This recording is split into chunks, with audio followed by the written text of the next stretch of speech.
لو انت بتفكر تجي دبي علشان تشتغل هنا، فاول سؤال بيجي في دماغك هو انا هحتاج كام درهم في الشهر علشان اقدر اعيش في دبي، وايه الحاجات اللي هتقابلني، وايه المصاريف اللي ممكن ادفعها وهدفعها في ايه. انا هنا بكلمك من ارض الواقع، انا حاليا في دبي واعرفك كل الاسعار اللي ممكن تقابلك في خلال الشهر. اول حاجه يا صديقي معانا هي المواصلات، اعرفك كل المواصلات، وسائل المواصلات اللي موجوده في دبي واللي ممكن تستخدمها. تاني حاجه يا صديقي معانا السكن، اعرفك ايه السكن الخاص وايه الشيرنج وايه السكن اللي ممكن تعيش فيه. يبقى اول حاجه عندنا المواصلات، ثانيا السكن، هنخش على تالت حاجه وهي الاكل. الاكل يا صديقي هشرح لك كل حاجه انت هتمشي ازاي وهتتعامل ازاي.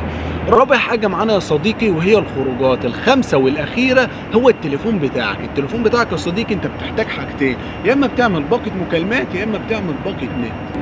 قبل ما نبدأ، لو الفيديو عجبك واستفدت منه ما تبخلش عليا بلايك وتشترك في القناة، علشان ده بيشجعني وبيدعمني ان انا اقدم لك محتوى كويس. هنبدأ بأول حاجة يا صديقي وهي المواصلات اللي هتقابلك في دبي. في دبي هنا يا صديقي انت عندك 3 حاجات. اول حاجة في التاكس. التاكس ده يا صديقي بيتراوح من 8 ل 12 درهم، ده اول ما بتفتح الباب. بعد كده كل ما بتمشي كل ما بيزود معاك. تاني حاجة عندك المترو. المترو يا صديقي فيه 3 تذاكر. اول حاجة وهي 3 درهم، 5 درهم، 7 درهم. 7 درهم دي انت فيك تلف المترو كله، تمام. اخر حاجة والتالت معانا هو الباص. الباص يا صديقي بيتراوح ما بين 12 درهم. 12 درهم بتروح من مثلا من الشارقة لدبي، من عندك من عجمان للشارقة، يعني من عمارة لعمارة. اقصى حاجة ممكن تتكلف معاك هي 12 درهم. لو بتستخدم المواصلات العامة بشكل أساسي فأنا أفضل إن أنت تتجنب التاكسي، لأن التاكسي هيبقى مكلف عنك ومش هتعرف توفر أي حاجة.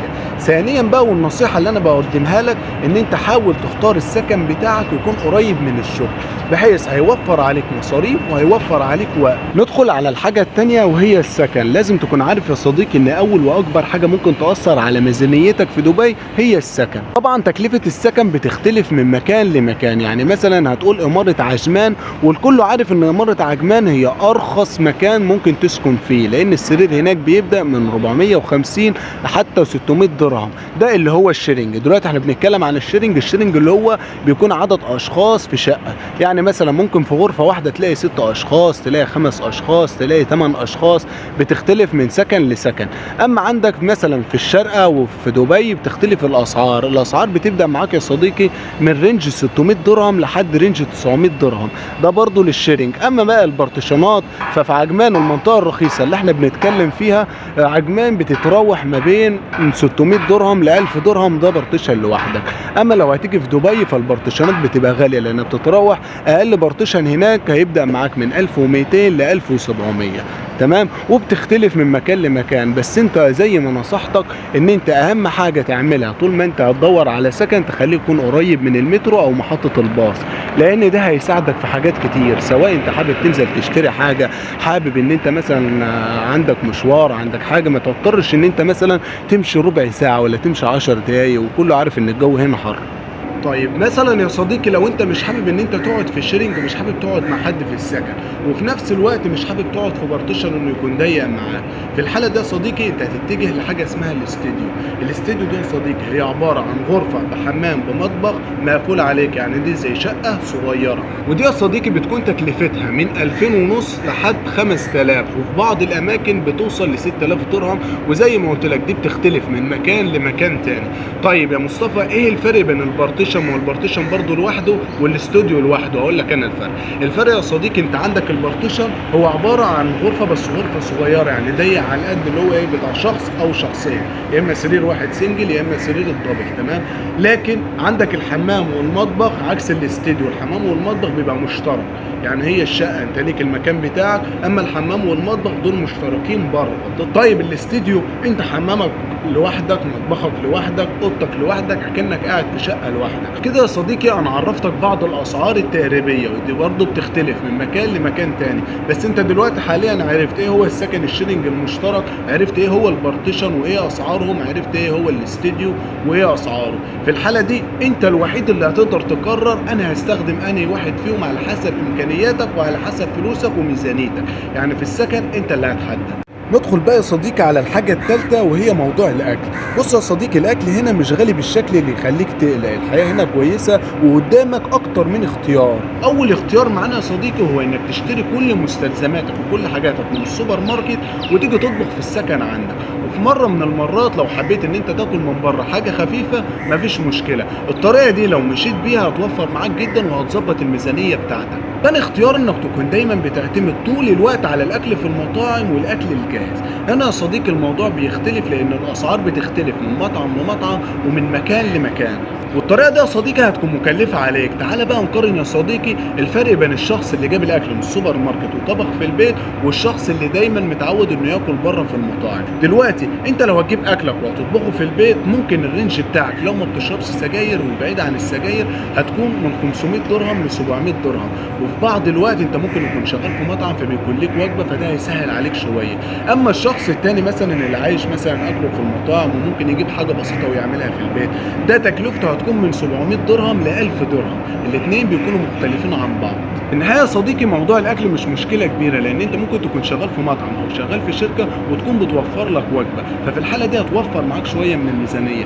طيب دلوقتي انت عندك في نقطه انا حابب ان انا اقول لك عليها، انت عندك بعض الاماكن هنا رخيصه، زي لو انت حابب تشتري لبس، حابب تشتري اي مواد غذائيه، عندك حاجه اسمها دي تو داي، وعندك حاجه اسمها سوبر ماركت الفيفا، وكمان عندك بعض الابلكيشنات اللي بتوفر لك الاكل بخصومات تصل ل 50%، ومع شويه تظبيط منك هتعرف تعيش كويس وتوفر مع الوقت.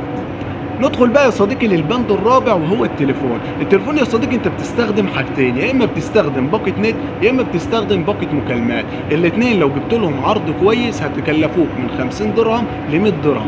طيب دلوقتي في نقطة انا حابب اوضحها لك، انت في السكن بتاعك اللي بتدفع له الايجار ده بيبقى ليك واي فاي فري، تمام، بيبقى فيه واي فاي في السكن بتاعك. طيب وفي الشغل اي مطعم او اي شركة او اي مكان هنا بيبقى فيه واي فاي، يبقى انت دلوقتي اصبح عندك واي فاي في السكن وواي فاي في الشركة. ممكن تعمل باقة النت في حالة ان انت مثلا لو حابب تخرج خروجه او ان انت مثلا بتحتاج النت في شغلك.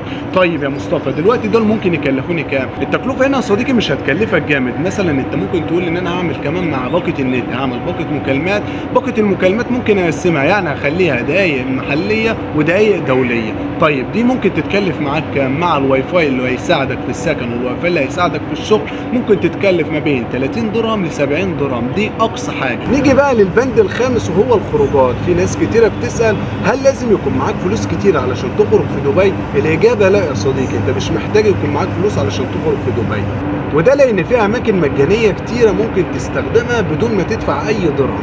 اول حاجه انت ممكن تروح تزور برج خليفه، تاني حاجه انت تعرف ان البحر بيبقى قريب منك جدا، يا دوب اقصى حاجه 3 دقايق دقيقتين منك ان انت تنزل البحر بدون ما تدفع تذاكر وبدون ما تدفع اي حاجه تاني. عندك المارينا ممكن تيجي تتمشى على المشايه اللي انا بصور عليها دلوقتي بدون اي تذاكر وبدون اي حاجه، ممكن تنزل الجي بي ار، ممكن تروح جميره، ممكن في اماكن كتيره ومش محتاج ان انت تصرف اي حاجه ولا تكلفك اي حاجه. ممكن تروح دبي مول، ممكن تروح مارينا مول، ممكن تخش قلب المول وتتصور وتعمل كل اللي انت عاوزه من غير ما تدفع اي حاجه. كل ده يا صديقي مش هيكلفك اي حاجه لان انت نازل تتمشى وتغير جو وكمان تاخد صوره كويسه، فده مش هتضطر ان انت تدفع اي حاجه. طيب عكس واحد تاني حابب مثلا في خروجته بيقعد على مطعم، بيروح كافيتيريا، بياكل اي حاجه، طيب كل ده هيتكلف معاك وهتختلف من شخص لشخص ومصاريف الشخص بتختلف عن التاني. طيب ممكن نحط رينج، ممكن مثلا شخص يصرف في الاسبوع 100 درهم، ممكن يصرف في الشهر 100، عكس شخص تاني ممكن يصرف 200، ممكن يصرف 500، فدي بتختلف. انا دلوقتي قلت لك على الخروجات المجانيه اللي انت ممكن تستخدمها من غير ما تدفع درهم، وفي كلا الحالتين ممكن تستخدم برضه نفس الاماكن وهتدفع برضه تدخل مطاعم او تدخل اماكن تانيه وهتدفع وحاجات بسيطه، واللي انت هتدفعه هو على حسب مقدوريتك وعلى حسب الميزانيه اللي انت عاوز تمشي عليها. فنصيحتي ليك يا صديقي لو انت جاي دبي جديد ان انت تشتغل وتاسس نفسك، فانت دايما خليك في المشاوير المجانيه، في الخروجات المجانيه لحد ما تشتغل وتبقى امورك تمام وربنا يكرمك، وبعد كده اعمل اللي انت عايزه. في نقطه يا صديقي اخيرا انا نسيت اقول لك عليها، انت اول ما بتيجي دبي لازم يكون معاك كارت نول. الكارت نول ده مش ضروري ان انت تشتريه، بس انا بفضل ان انت تكون مخليه معاك. الكارت نول ده تكلفته 20 درهم. الكارت ده هو لونه الفضي ان انت بتستخدمه في المترو، ما بتعرفش تخش المترو الا لما بتستخدمه، وما بتعرفش تركب الباص الا لما تستخدمه. طيب ده بيتشحن ازاي؟ بيتشحن من اي مكنه في الشارع او اي مكنه في داخل المترو. كده يا صديقي كنا اتكلمنا مع بعض عن اهم مصاريف المعيشه في دبي، منها السكن، عرفنا المواصلات الموجوده، عرفنا باقات النت بنعملها ازاي واسعارها ايه، عرفنا السكن بتاعك وعرفت الاكل والدنيا كلها بتمشي ازاي. اهم نقطه انا حابب ان انت تعرفها، الاسعار اللي انا اعطاها لك هي اسعار تقريبيه للحاجه الموجوده، لان الاماكن بتختلف من اماره لاماره، كمان يا صديقي الاسعار بتختلف من شخص لشخص تاني. ده كان ملخص الفيديو بتاعنا، اتمنى ان انت تكون استفدت من الفيديو وان انا عرفت افيدك واوصل لك معلومه عن دبي وكيف الاجواء. كل انا موجود هنا علشان اساعدك اديك المعلومه الصحيحه، وانت هنا لو احتجت اي سؤال، احتجت اي مساعده، اكتب لي في التعليقات وانا ان شاء الله باذن الله هشوف التعليق وارد عليك. واتمنى لو انت اول مره تتفرج علينا ما تنساش تعمل لايك للفيديو وتشترك في القناه علشان يوصلك اشعار بالفيديو بتاعنا الجديد، واشوفك في فيديو جديد. سلام.